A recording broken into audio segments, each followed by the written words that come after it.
Guys, প্রথমে sorry বলে নিচ্ছি যে ইউসিএল কোয়ার্টার ফাইনালের মতন ম্যাচ, তার উপর রিয়াল মাদ্রিদের ম্যাচ, যেটার ভিডিও আমি দিতেছি এতক্ষণ পরে। কেন দিচ্ছি সেটার কারণটা হচ্ছে, আমার এক বন্ধুর বিয়ে ছিল, আমি সারা রাত ওইখানেই ছিলাম এবং ওইখানে দাঁড়িয়ে থেকেই কিন্তু আসলে খেলা দেখেছি। যার কারণে আসলে আমি ম্যাচের কোনো আপডেটও দিতে পারিনি পেজে, এবং ভিডিওটা বানাইতেও এত লেট হচ্ছে। আচ্ছা, এখন যদি খেলার কথা বলি তাহলে প্রথমে জিজ্ঞেস করি আপনাদের কাছে কালকের খেলাটা কেমন লেগেছে। এখন আমাকে যদি জিজ্ঞেস করেন, আমি as a Real Madrid fan হিসাবে কালকে খেলাটা দেখতে গিয়ে অনেক ভয় পেয়েছিলাম।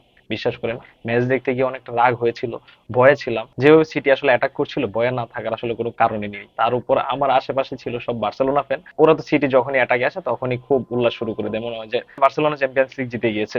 আপনারা সবাই জানেন ম্যানচেস্টার সিটি তাদের নিজেদের ঘরের মাটিতে আসলে কি, এবং রিয়াল মাদ্রিদ ইতিহাদ স্টেডিয়ামে আসলে তেমন কোনো সাকসেসই পায় নাই। স্বাভাবিকভাবেই গতকালকে তাদের ম্যাচটা জিতা অনেক বেশি টাফ ছিল। গতকালকে আমি একটা পোস্ট দিয়েছিলাম, প্রেডিকশন পোস্ট, সেখানে অনেকে ফাজলামি করতেছিল।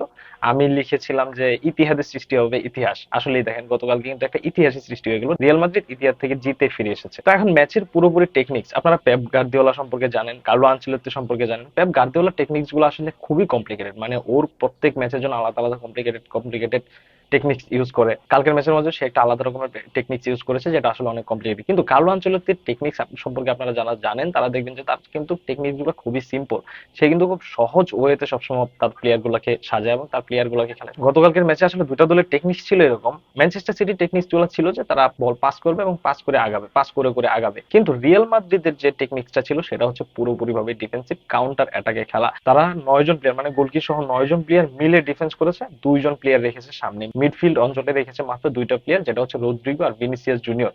ভিনিসিয়াস জুনিয়র এবং রদ্রিগোকে 2জনকে মাঝখানে রেখেছে, কারণ একটাই যে যখন ম্যানচেস্টার সিটি প্রচুর অ্যাটাকে আসবে তখন তাদের ডিফেন্স লাইনটাও কিন্তু অনেকটা উপরে চলে আসবে। 9 জন মিলে যখন একটা ডিফেন্স করবে তখন তো অবশ্যই কোনোভাবে ডিবক্সের ভিতরে ম্যানচেস্টার সিটি ঢোকাটা এত সহজ হবে না, তাই না? ওই সময় বলটা রিসিভ করে ভিনিসিয়াস অথবা রদ্রিগো, এই 2জনের কাছে যদি বলটা দিতে পারে তাহলেই কিন্তু রিয়াল মাদ্রিদের সাকসেস, এবং এটাই ছিল রিয়াল মাদ্রিদের গতকালকে টেকনিক্স। আপনি যদি খেয়াল করেন প্রথম গোলটা কিন্তু সেম এইভাবেই হয়েছে, রদ্রিগোর কাছে বলটা গিয়েছে, রদ্রিগো কিন্তু প্রথম একটা অ্যাটাকে একটা গোল। 12 মিনিটে ওই গোলটা ছাড়া কিন্তু আসলে রিয়াল মাদ্রিদ অনেক চেষ্টা করেছে, অনেকবার অনেকভাবেই চেষ্টা করেছে কাউন্টার অ্যাটাকে খেলার, কিন্তু আসলে তেমন কোনো সাকসেস পায়নি। একটা কথা কি, ম্যানচেস্টার সিটি যে পরিমাণ অ্যাটাক দিয়ে খেলেছে এর চাইতে ভালো ফুটবল মনে হয় আসলে খেলা সম্ভব না।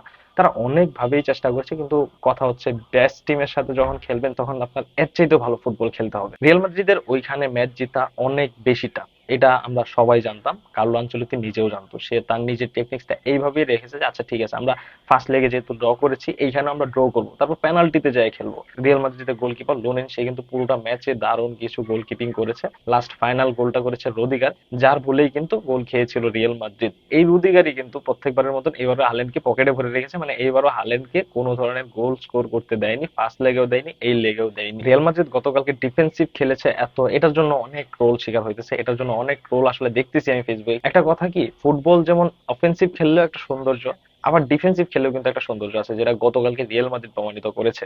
মানে আপনি যদি ডিফেন্সিভ খেলে হেরে যেতেন তাহলে হয়তো এই কথাটা কেউ বলতো না, কিন্তু ডিফেন্সিভ খেলার পরে যখন ম্যাচটা জিতে যাবেন এই কথাটা অবশ্যই সবাই বলতে বাধ্য যে ডিফেন্সিভ খেলার মাঝেও একটা সৌন্দর্য আছে। এখানে একটা জিনিস স্পষ্ট যে রিয়াল মাদ্রিদ ডিফেন্স করছে ঠিক আছে, তারপরেও কিন্তু তারা যতগুলো বল পেয়েছে, যতগুলো সুযোগ পেয়েছে, সেগুলো কিন্তু ঠিকই কাজে লাগিয়েছে, সেগুলো কিন্তু কাজে লাগানোর চেষ্টা ঠিকই করেছে। এই ডিফেন্সিভ খেলা নিয়ে আসলে এত ট্রোল করার কিছু নেই, 14টা ইউসিএল তার এমনি এমনি চলে আসে নাই, তাই না? যাই হোক, সব কথা শেষ কথা, রিয়াল মাদ্রিদ সেমিফাইনালে বায়ার্নের সাথে দেখা হবে। এখন দেখার বিষয় বায়ার্নের সাথে রিয়াল মাদ্রিদ কিরকম খেলতে পারে। আশা করছি অবশ্যই রিয়াল মাদ্রিদ ভালো খেলবে, দেখা যাক বাকিটা। আজকে ভিডিও এ পর্যন্ত, দেখা হবে পরবর্তী কোনো ভিডিওতে। ধন্যবাদ সবাইকে।